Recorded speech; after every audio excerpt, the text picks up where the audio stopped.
EV or petrol? Which is best for you? EVs save cash and the planet, but petrol is king for long trips. Confused? Let's find your perfect ride. Watch our full video to decide. તમે ગાડી લેવાનું વિચારી રહ્યા છો અને confusion છે કે EV લેવી કે પેટ્રોલ કાર લેવી, તો આજે આપણે એક તુલનાત્મક વિશ્લેષણ કરીએ. તો આપણે શું ચર્ચા કરીશું?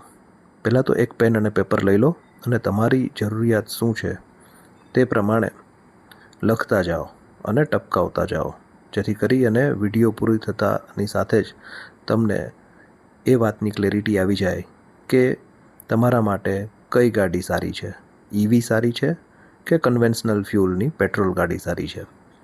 તો સૌથી પહેલાં આપણે વાત કરીશું રનિંગ કોસ્ટની, પછી વાત કરીશું ઇનિશિયલ પરચેસ પ્રાઇસની, પછી વાત કરીશું મેન્ટેનન્સ કોસ્ટની, ચાર્જિંગ અને રિફ્યુલિંગ વચ્ચેના તફાવતની વાત કરીશું, લોંગ ડિસ્ટન્સ ટ્રાવેલ માટે શું સારું, એન્વાયરમેન્ટ ઇમ્પેક્ટ ને આપણે ધ્યાને લેતા હોઈએ તો કઈ ગાડી સારી, કોના માટે ઈવી સારી અને કોના માટે પેટ્રોલ સારી, અને અંતે ડિસિઝન તમારે લેવાનો છે.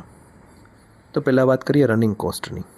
તો ઈવી છે એ એની રનિંગ કોસ્ટ છે પેટ્રોલ કાર કરતાં ઘણી ઓછી છે, કે 100 થી 150 રૂપિયામાં એ 100 કિલોમીટર ચાલી જાય છે. જ્યારે પેટ્રોલ કાર છે એ લગભગ 6 રૂપિયાથી 8 રૂપિયા ડિપેન્ડ્સ કે તમે કયું મોડલ અને કઈ કાર સિલેક્ટ કરો છો તેના પર, પણ દેખીતી રીતે ઈવીની રનિંગ કોસ્ટ ખૂબ જ ઓછી છે.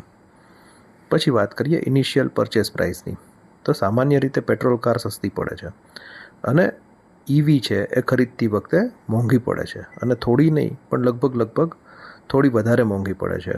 એટલે જો તમારે રોકાણ કરવાની મર્યાદા ન હોય તો ઈવી કાર લેવી સારી પડે, અને જો તમે ઇનિશિયલી જ કાર ખરીદતી વખતે જ કારની પ્રાઇસ સાથે કન્સર્ન હોય તો પેટ્રોલ ગાડી લેવી વધારે આગળ પડે.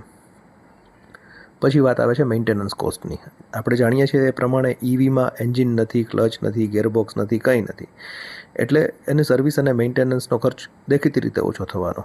એની સામે પેટ્રોલ કાર છે તો એને નિયમિત 10,000 કિલોમીટર સર્વિસ કરાવવી પડે, એન્જિન ઓઇલ બદલાવવું પડે, ઘસારો થતાં અન્ય પાર્ટ્સ બદલાવવા પડે, એવો ખર્ચ આવી શકે છે. પછી વાત કરીએ ચાર્જિંગ વર્સિસ રિફ્યુલિંગની. આ એક ખૂબ મહત્ત્વની વસ્તુ છે કે જ્યારે તમે ઈવી વ્હીકલ લો છો તો એને ચાર્જ થવામાં સમય લાગે છે. એ વસ્તુની ક્લેરિટી સાથે ઈવી વ્હીકલ લેવું જોઈએ કે એને જો તમારી ઘરે ફાસ્ટ ચાર્જર હોય તો 30 મિનિટ થાય અને રેગ્યુલર ચાર્જર હોય તો 8 કલાક થાય. અને આ ટાઈમ ફક્ત તમારે દૈનિક ઉપયોગ માટે નથી, પણ જ્યારે તમે આ વાહન લઈને બહાર જાઓ છો ત્યારે પણ એ વસ્તુ જોવાની છે કે પેટ્રોલ ભરાવવામાં માત્ર 5 મિનિટ થાય છે. એટલે સુવિધાના મામલે પેટ્રોલ કાર ઈવી કરતાં આગળ છે. હવે વાત કરીએ લોંગ ડિસ્ટન્સ ટ્રાવેલની. તો આપણને ખબર છે એ પ્રમાણે ઈવીની રેન્જ છે 300 થી 600 કિલોમીટર, ડિપેન્ડ્સ કે તમે કયું મોડલ લો છો. બરાબર, રૂટમાં ચાર્જિંગ સ્ટેશન છે કે નહીં એ પહેલેથી તમારે જોવું પડે છે. ત્યાં પહોંચી ગયા પછી તમારે પાછા આવવા માટે પણ ફાસ્ટ ચાર્જર મળે તો 30 મિનિટ, અને નહીંતર ઓવરનાઇટ સ્ટે કરવો પડે છે. આ બધી વસ્તુ ઈવી કાર લેતી વખતે વિચારવાની છે. પેટ્રોલ કાર છે એ ટાઈમ ટેસ્ટેડ કાર છે, વર્ષોથી આપણે વાપરીએ છીએ, વારંવાર લાંબી મુસાફરી માટે વધારે અનુકૂળ કાર છે, અને પેટ્રોલ પંપ તમને સરળતાથી ગમે ત્યાં મળી રહે છે, એ આપણે બધા જાણીએ છીએ. Environment impact. જો લોકો એવું કહેતા હોય કે ઈવી એ ઝીરો કાર્બન ઇમિશન કાર છે તો એ વસ્તુ ખોટી છે. કારણ કે ઈવી જ્યારે તમે ચલાવો છો ત્યારે કોઈ ઇમિશન થતું નથી એક્ઝોસ્ટ પાઇપથી, પરંતુ ઈવીનું જ્યારે મેન્યુફેક્ચરિંગ થાય છે ત્યારે ઘણા બધા કાર્બનનું ઉત્સર્જન થાય છે, અને જ્યારે ઈવીની બેટરીનો વપરાશ પૂરો થઈ જાય ત્યાર પછી પણ એ લિથિયમ આયન બેટરી અને એનાથી થતું તમારે એન્વાયરમેન્ટલ પોલ્યુશન, એ બધું તમે ધ્યાને લો તો સરવાળે ઈવી અને પેટ્રોલ કાર વચ્ચે તફાવત રહે છે કે પર્યાવરણ માટે ઈવી કાર કમ્પેરેટિવલી સારી છે, અને પેટ્રોલ કાર આપણને બધાને ખબર જ છે કે કાર્બન ઉત્સર્જન વધારે કરે છે. પછી કોના માટે ઈવી સારી, જે અતિ મહત્ત્વનો પ્રશ્ન છે કે રોજ તમારે 30 થી 80 કિલોમીટર સુધીનું ચાલવાનું હોય, બરાબર, શહેરમાં જ તમે રહેતા હોય અને શહેરમાં તમારા ઘરથી ઓફિસ કે ફેક્ટરી કે તમારે વ્યવસાયની જગ્યાએ જવા માટે રોજ તમે જો કારનો ઉપયોગ કરતા હોય અને ઘરે તમારે ચાર્જિંગની સુવિધા હોય, અને લાંબા ગાળે પૈસા બચાવવા તમે ઈચ્છતા હોય તો તમારા માટે EV એક સારું ઓપ્શન છે. અને કોના માટે પેટ્રોલ કાર સારી? કે વારંવાર લાંબી મુસાફરી કરવાની થતી હોય, નાના શહેરોમાં અથવા ગામમાં રહેતા હોય અથવા ત્યાં જવાનું થતું હોય કે જ્યાં ચાર્જિંગની સુવિધા ના હોય અને ઓછા બજેટમાં કાર ખરીદવી હોય તો એના માટે પેટ્રોલ કાર સારી છે. કમ્પેરેટિવલી જો આપણે જોઈએ તો રનિંગ કોસ્ટ છે EVની ઓછી છે, પેટ્રોલની વધારે છે. ઇનિશિયલ પ્રાઇસ EVની વધારે છે અને પેટ્રોલની ઓછી છે.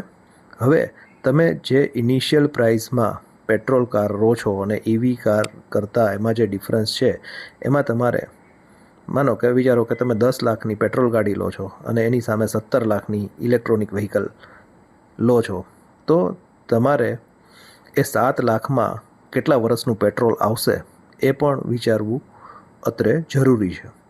પછી આવે છે મેન્ટેનન્સ કોસ્ટ. તો EVમાં ઓછી મેન્ટેનન્સ કોસ્ટ છે અને પેટ્રોલ કારમાં વધારે મેન્ટેનન્સ કોસ્ટ છે.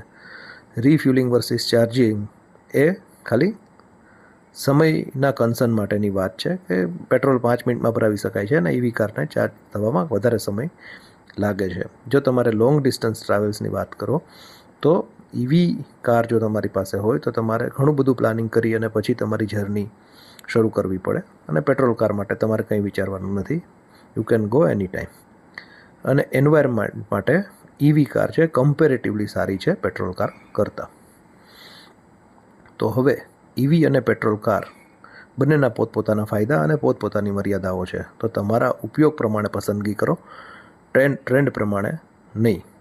બસ આ વિશ્લેષણનો ફક્ત એટલો જ સારાંશ છે કે કારની પસંદગી તમારે તમારા ઉપયોગ પ્રમાણે કરવાની છે, ટ્રેન્ડ પ્રમાણે નહીં. Thank you. આશા રાખું છું કે તમને આ માહિતી ઉપયોગી થશે.